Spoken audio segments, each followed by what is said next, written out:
Pour la 21e édition du prix de la lutte anticorruption, le premier prix de la catégorie presse écrite et presse en ligne est décerné à Atiana Serge Oulon, journaliste du bimensuel L'événement. Le journaliste d'investigation est récompensé pour ses 3 articles « Lutte contre le terrorisme au cœur des business de militaires »,« Assemblée législative de transition »,« Mystère autour d'un virement de 10 milliards » et « Transition, la patrimonialisation du pouvoir ». Des articles parus en 2023.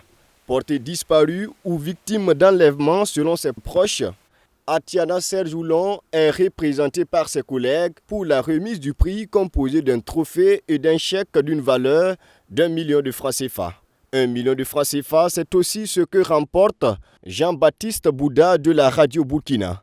Seul candidat dans la catégorie audiovisuelle, il est primé pour son œuvre intitulée « Infrastructure routière au Burkina Faso, la route Sakonse-Koudougou, l'échec de trop ». Sakonse-Koudougou, qui a fait beaucoup jaser dans le temps. Je me suis dit, voici l'argent du contribuable qui a été jeté un peu par la fenêtre. Et ça m'a donné un peu l'idée de suivre un peu le processus.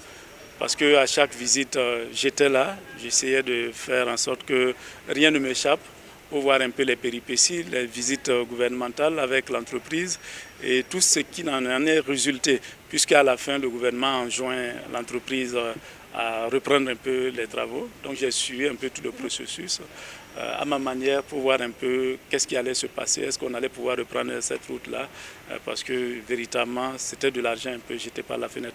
Fort heureusement que les conclusions de la mission d'expertise remis donc au gouvernement qui a enjoint l'entreprise à reprendre les travaux, ça m'a réconforté que peut-être que j'ai fait un peu œuvre utile aussi à quelque part.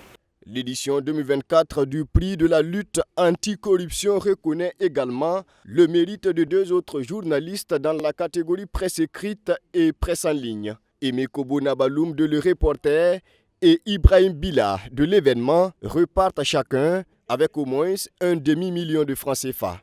Le prix spécial d'encouragement, quant à lui, est décerné à Boukari Woba de Le Reporter. Au total, sur les 58 œuvres soumises à l'examen des membres du jury, 6 ont été nominées. Le taux de participation est jugé inférieur par rapport à l'édition précédente. De 87 œuvres en 2022, ce nombre-là est passé à 58 en 2023. Une nette diminution de 29 œuvres, soit une baisse de 33%. Certes, le contexte est marqué depuis une décennie par le terrorisme qui endeuille nos populations, mais force est de reconnaître que la presse, et particulièrement celle d'investigation, contribue à mettre à nu des tares de la gouvernance qui compromettent l'efficacité des politiques publiques dans notre pays. Ces journalistes, je veux parler des journalistes d'investigation, ne doivent pas être considérés comme des parias, encore moins comme des ennemis, mais plutôt comme des acteurs qui jouent un rôle essentiel dans la lutte contre la corruption. Porté par le RENLAC, Réseau national de lutte anticorruption, cette 21e édition du prix de la lutte anticorruption est organisée dans le cadre du projet « Traquer la corruption » au Burkina Faso.